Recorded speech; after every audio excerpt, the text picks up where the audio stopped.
Listen. This is Business Pants. Listen, before I lose my thought, since now Emma is almost officially a part of our network now, I want a new theme song. Yeah, I know. You've been asking for that for like 8 months. No, but now that Emma's here, I'm hoping she's on my side to say that we need something more like more 21st century. What is not 21st century about what I just played? I actually wrote that in the 21st century. I don't care about European. I'm hoping that Emma takes me over the top with her vote, but I don't know. Actually, she might prefer that song. I took out my disparaging adjective. Wow. Emma is offering to make a new song. That's very exciting. Maybe she can make it live during Emma time. We're employing the world. Welcome to Business Pants. We are Free Float Media with Matt and Emma. Hello. What's today? It's November 12th, 2020, Wednesday. It's November 11th. Okay. God. Whatever. What a shit show this is. Not a show. We are also, I will tell the audience who listens to us on the podcast that we are now broadcasting live once again. We're giving it, this is 2.0, right? Our broadcasting our live video feed. Where are we broadcasting that? We're one of the few organizations that actually decreased our quality between 1.0 and 2.0. So we have that going for us. I wasn't told this. Well, because you don't actually watch or listen to our own show, so. Or would I? You can listen to it on wherever you get a podcast, but you can watch it on YouTube and Twitch. You can watch it in South Korea on I can't even remember. It's got a little chess piece next to it. Africa TV, we're on that too. We're everywhere. That might be our best audience. People in South Korea who are up at like 2 a.m. I feel like that's our wheelhouse, right? We finally found our target audience. Imagine how like pasty and full of sugar those kids are. All right. You want to hear what we're talking about today? Yeah, I do. Let's go through what we're talking about today. We're going to start up with a couple of sections in our wars category. We talk about the election, of course. That's really the news of the month, and then the pandemic, the news of the year. Ooh. We got some. Okay, I'll do this later. We have some. What do I call this? ESG data. Oh no! You said the acronym. You said you weren't going to say the acronym. I'll talk about that later. I have some stories about diversity and stakeholders rule. And then finally, we'll end with some deep fake meat stories, mostly out of McDonald's and Pizza Hut. And then if we have time, and I hope we do, it'll be Emma time. Emma time. All right. So let me let's set it all up. Ready? Yeah. I got time on the clock. We're timing this now. Ding. All right. When you do the ding, does it start the timer? No. When you start talking, I start the timer. Okay, maybe we should talk about that. I'm running 5 things at once. The good news is that Emma has already left. All right, let's get to it. Let's start with the election. Biden, President-elect Joseph Biden, has starting to pick his staff, and he's picking it with big tech executives to help manage the transfer from Big Baby Trump. But here's the story. The story is who's missing. The companies that are notably absent are Facebook, Google, and Apple. Oh, and Twitter. Facebook, Twitter, Google, Apple. So, what do you think? I think that actually. So, just if I'm betting, yeah, I think that means he wants to antitrust those companies. Like you can't put them in the cabinet and then expect to hold them accountable for something, right? Here's who he is including so far. Uber, Airbnb, and Amazon. Amazon's the only big boy that he's including. Because maybe he probably still wants the potential to end up on Mars. I also saw that LinkedIn, which is a Microsoft property, Lyft, and Airbnb also on the list, which means think about what he's saying. He's saying, Social media, we're probably going to have to crack down on them. Not a good idea to put them in the cabinet. However, if you want fake employees who go and party and shoot each other at someone else's house where you pay rent, and then and then they are buy things by drone while they watch everything that you do, that's cool. We're behind that. No, that's not bad. That's not a bad. You got to parse the line somewhere. I'm with him. I will say this, Emma. Happily, she's not yawning today, but what she's doing is she actually looks like she's enjoying herself. She's eating and smiling, and I think she was dancing in her chair a little bit. I don't know what the hell's going on. Maybe she likes the music that you hate. I would like to announce something though before we move further. We're timing these segments, but here's the thing that we forgot to do. You forgot to show your host, which is me, the timings. I don't even know. You better move faster then, because you're falling behind. I don't know what the hell's going on. All right. Next, let's stay with the election. Yeah. Are we going to stay with the election? Excuse me, I'm dealing with an old computer. All right. So here's some more of the business leaders who may be in line for key roles in the Biden administration. Let's start with the Secretary of Commerce. Okay, Matt?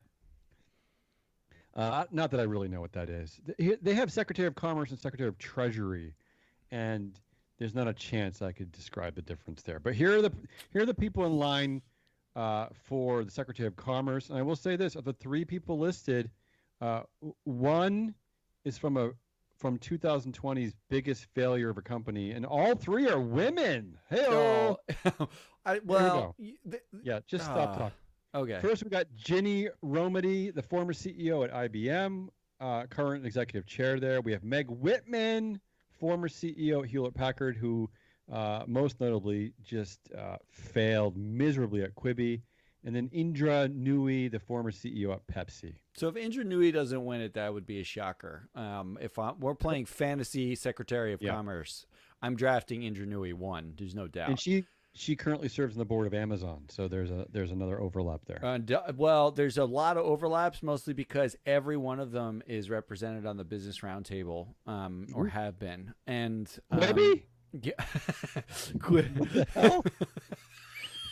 Not Quibi, but Meg Whitman's ex companies are all there. So you're effectively putting the Business Roundtable in charge of commerce, which is that I don't know if that's a bad thing, but Ken Duberstein is probably going to be happy about that. It is a win for diversity. Look, you cannot argue because it's a win for diversity at long last. Secretary of Treasury, Melody Hobson, co-CEO of Ariel Investment. I don't know what the hell that is. Tony West, Uber Senior Vice President and Chief Legal Officer. Michael Bloomberg. Oh. That's never going to happen. No, that's it. And finally, Matt's favorite, Larry Fink, CEO at BlackRock. So, unfortunately, if you're ranking them by fantasy draft status, Fink is definitely number one. But I was hoping Ariel Investments. Think he'd leave that job to be a bureaucrat? That's exactly what they leave for. The Secretary of the Treasury was Hank Paulson during the crisis. You want to know why they do this, or a big reason why? Because when they take a government job, they're forced to sell all their securities so they don't have a conflict of interest. But the government, because they're taking a government job, says they won't tax them on the sale of those securities. So he's probably sitting on several $1 billion worth of BlackRock stock that he wouldn't have to pay taxes on if he takes the Secretary of Treasury job. You basically just, like you've cemented him. You go from being a paper billionaire where you slowly sell it over time and pay taxes on it to an overnight billionaire where you don't have to pay taxes on anything. It's brilliant. Right. It's great. Secretary of Veteran Affairs. The only one listed here is Robert McDonald, former CEO of Procter & Gamble. And finally, White House counsel, former Apple Vice President of Public Policy, Cynthia Hogan. It's not much to say there, right? No, but it's just fantastic that we're talking about 50%, basically 50% of that group is female, and 20% of them are people of color, 30% are people of color. That's Amazing. that's amazing. It's exactly like It Trump's administration is the way I think about it. Exactly the We same. are officially awake. America. All right, let's go to TikTok as my computer. Okay, I'm not gonna yell at my computer today. Chinese video service TikTok. I like calling TikTok Chinese video service. It makes it sexier to me. Has begun a legal challenge against the Trump administration over plans to shut it down in the U.S. on tomorrow. So tomorrow is the day it's supposed to be shut down. Remember, because Trump ordered a ban on new downloads. TikTok is saying it has had no feedback from the U.S. government on this issue in 2 months. I mean, they've spent all of their time fighting the election. Are we surprised that they don't care about TikTok right now? The TikTok announcement was pure bullshit, right? It was like a pure. Yeah, of course. It was a pure like we hate non-white people from Asia nonsense. Oh, plus we hate young people who are progressive. It's a troll. It's a giant troll. Giant troll. All right, and then finally in our election category, I'm hoping I'm close to the time here. 24 seconds Uber. left. Good, because I don't have anything to say about this. Uber, Lyft, Prop 22. What does it say for the future of freelance work? Go. That the moral hazard employee is alive and well and costs $200 million of lobbying to get. That's what it says. All right. Well, all right. We'll get back. I'm sure we'll get back to that. Let's get out of this category. Nicely timed. That was exactly perfectly timed. Just so you know. All right. Good. Am I getting a bell? Thank you. All right, let's talk about the ongoing pandemic. Yes, there's still an ongoing pandemic, COVID-19. That's the number they gave it, 19. You ready? It's going to be like the coronavirus. COVID-30. It's just going to keep going forever. Does it have birthdays? Do we have COVID birthdays? Continue. Yeah, when is the first day of COVID? February something? I mean, for us or for the US? Yeah, it's January. Finland. For Finland. Pfizer CEO Albert Bourla sold 62% of his stock in the company on the same day the drug maker announced the results of its COVID-19 vaccine trial. He sold about $6 million Monday, but they're saying it was part of a predetermined trading plan adopted on August 19th. His stock sale was carried out at $41.94 a share, which is 5 cents lower than the 52-week high for Pfizer. This one's weird to me, Matt. What's going on here? I don't know if I. What is weird about it? Did they time the? Is it possible they timed the release of that study to the day that his predetermined trading plan was adopted? You know what I mean? Well, look, doesn't this feel exactly like when executives were giving up, the CEOs during at the beginning of the pandemic were like, we're going to give up our pay. We're going to, yeah. And then they were getting like 10 times more options than they'd ever gotten. Wasn't that like Dick's Sporting Goods or something? It's the same thing. This is like, I think. Look, this isn't a public good Pfizer's doing. Like, lest you think that, you know, Pfizer's in it for your health. They're in it because everyone there can make a lot of money, including their shareholders. That's what they're in it for. This is par for the course. And can I just say this, that, you know, I know we're a very American-centric world because, you know, America, but Pfizer has a partner here. It's the German company called, I only bring this up because I just like the name, BioNTech.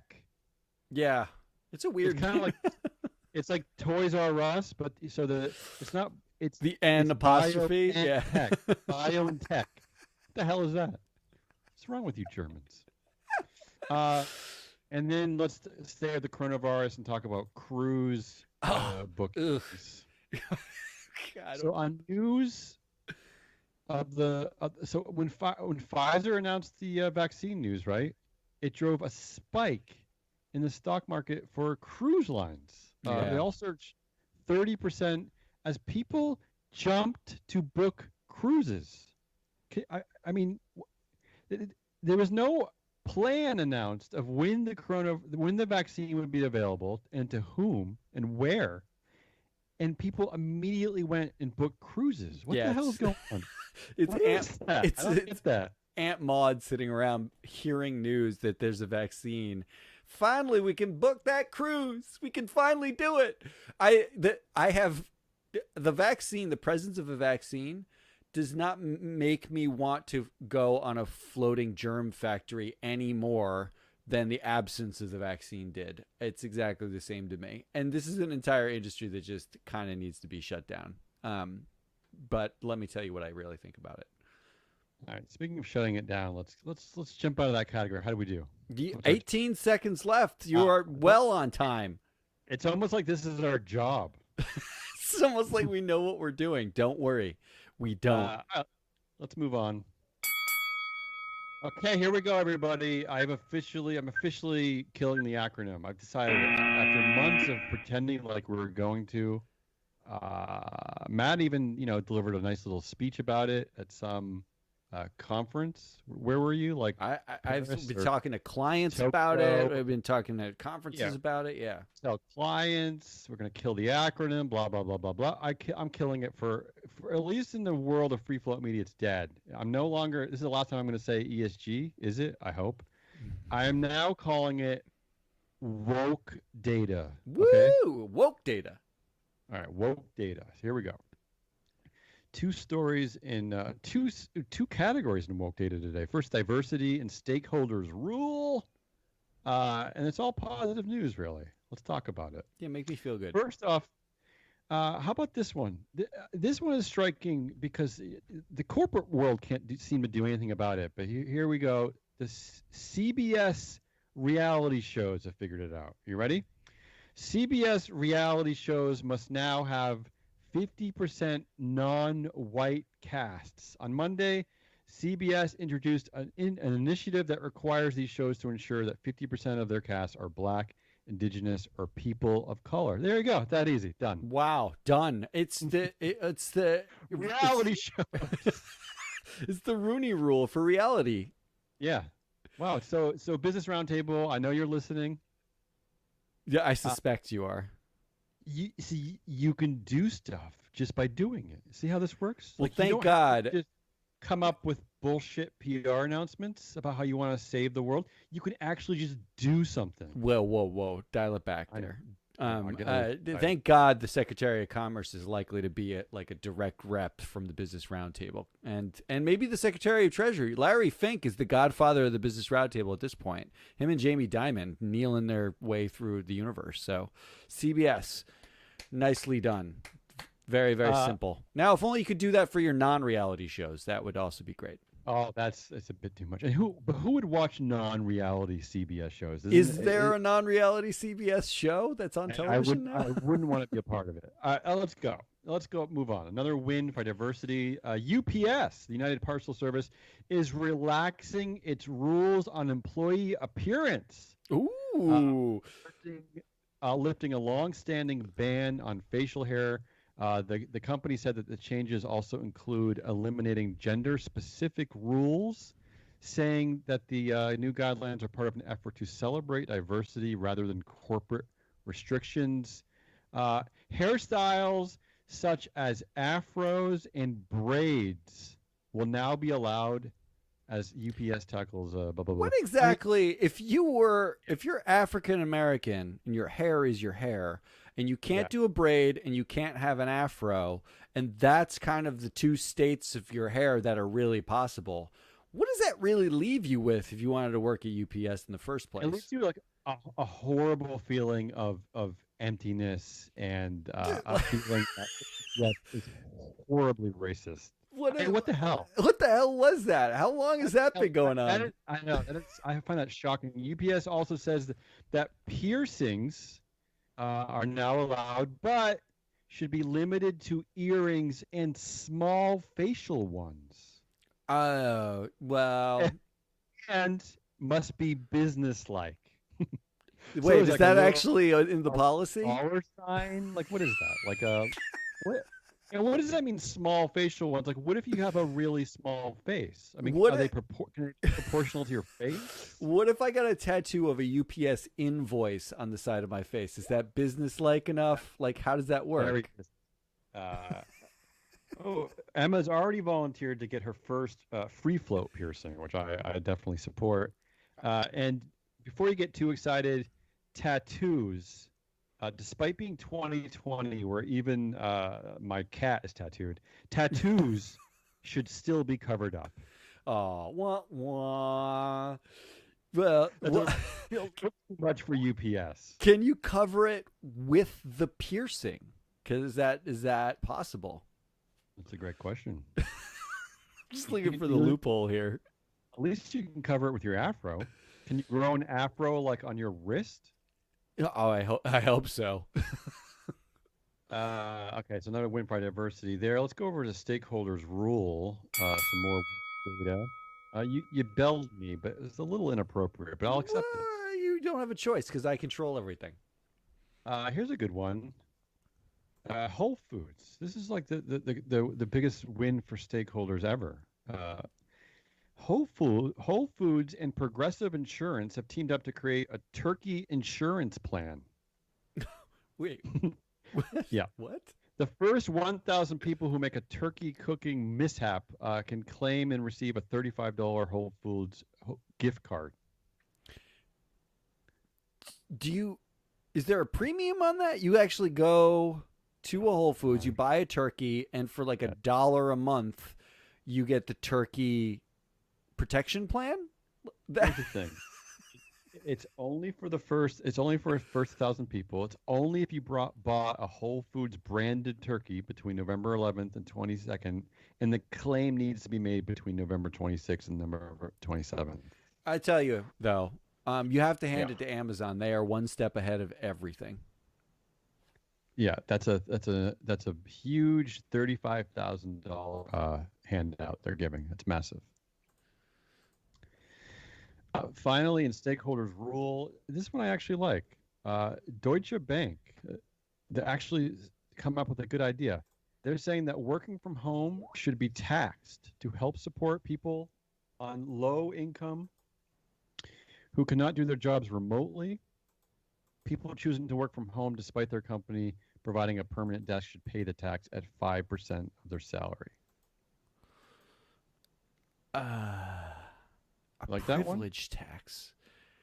Well, it's true. I mean, a lot of us who work in this kind of, corporate-y office world, we have the privilege to be at home.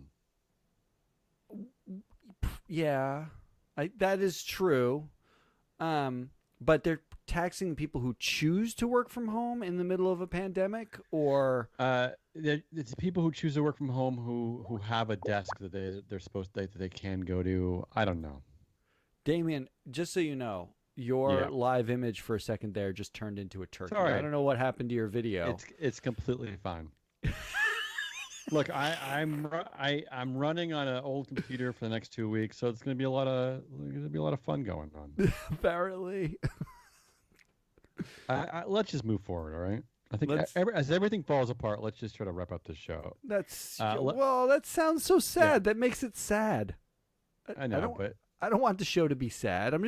You're just gonna be a voice. It's just gonna be me and a voice in the background for the rest of the show. And Emma can come back on at some point. Yeah. Yeah, it's fine. Let's wrap it up with our deep fake meat. The big news this week is that McDonald's is unveiling a McPlant line. Oh, but wait, you didn't even let me bell you in. You're just in such a rush. I'm discombobulated. Emma's I know sending me. You're totally confused. About how my whole system is breaking down. So I'm troubleshooting as I read. And then not only is McDonald's unveiled a McPlant line, but Pizza Hut is the first major pizza chain to launch plant-based toppings nationwide. Also, a partnership with Beyond Meat. So meatless meat is a thing, Matt. This is the trend that we targeted as the trend. My favorite trend, and it's picking up some steam. But can I ask you something? Ask. Isn't isn't Beyond Meat married with McDonald's just another one, like another shiny object to distract? Is that the way? Is that like so that vegans won't pay attention to sexual harassment? They're now talking about, it's like the Travis Scott for vegans. Like so they don't pay attention to sexual harassment. Now we've got Beyond Meat. Come on in. It may be, but I'm I deciding like to think that it is. I'm deciding to look at it as, 10 years from now, maybe we can make a difference in this meat consumption society that we live in. You're such an optimist. It hurts my brain. Would you have time for Emma time? We have plenty of time. We have plenty of time for Emma time. So I'll bell in Emma. Let's bring her on. And now there'll be a video with Emma actually on it, because there is no video of Damien anymore. Good. We don't need Damien. It's Emma time. And Emma, again, hi, Emma. Hi. We're gonna need some theme music for Emma time too. Something. Perfect. I love it. All right. Ready for Emma? You go. We're waiting for you. You're just combobulated. 12 fast food items that have been removed from menus in 2020. Let's start at Taco Bell. Okay. Here's what's left. Taco Bell cheesy Fiesta potatoes. No, they're gone now. Okay, so let's play the game. No, wait a minute. I want to know what Emma's actually tried. There was zero hesitation to that one. I happened to see something about it really Happened recently. to? Really? They're really upset. Emma, this is how we're going to play Emma time today. I want to know what you've actually tried. Okay. How about Taco Bell's famous quesarito? No, I haven't. I've only been to Taco Bell once. Well, it's gone. How about Taco Bell's triple layer nachos? No. Mexican pizza? No. Loaded grillers? No. Grilled steak soft taco? No. I can actually... I cannot differentiate. I know. Let's move on from Taco Bell. I don't think that's an Emma favorite. The one thing I've had from Taco Bell is the Doritos Locos taco. That's what I've had. I'll be honest, I would eat that. All right, KFC. They switched out its potato wedges for fries. Wait, what restaurant is this? KFC. Oh, that's better for me. I would prefer fries over potato wedges. Be honest, if False. you're going to spend any time at KFC, you should be getting the mashed potatoes. Oh, interesting. No, it's always the wedges. Let's go to McDonald's. I know Emma goes to McDonald's. Here's what's left. You hype up how much I go to McDonald's so aggressively, and I don't know why. Spicy chicken McNuggets have left the menu. Did you ever try them, Emma? No, because back when I used to go to Wendy's, I really liked the Wendy's ones, and I wasn't sure they were going to live up. McDonald's chicken tenders, gone. Yeah, nuggets are better. Here's one. Here's some good news. McDonald's also scrapped salads. As they Thank should. God. Thank God. I feel like the salads weren't bringing them much. Okay, maybe because I'm a snob, but Emma and I talked about this on something else we're trying to develop together. We used to go to McDonald's in France, of all places, and the young people there, they ordered salads.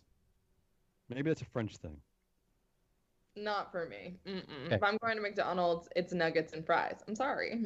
Here's what else has gone from McDonald's: grilled chicken sandwich and all-day breakfast. All of this is replaced by the McPlant, right? Yeah, all be replaced by the McPlant. Panera getting rid of its Tuscan chicken sandwich. Also, it's making bacon, maple bacon scrambled egg wrap, and the cheese Brittany. I don't know what the hell's going on. And finally, Subway caused a stir when it removed roast beef and rotisserie chicken from its sandwich lineup. That's what's left. The 2020 fast food menu world. Wow, that I know. I'm happy and sad. Well, for the Taco Bell one, the reason that I happened to know that the potatoes were gone was that the vegans were upset. It was like one of the few vegan menu items, and they The- took it away.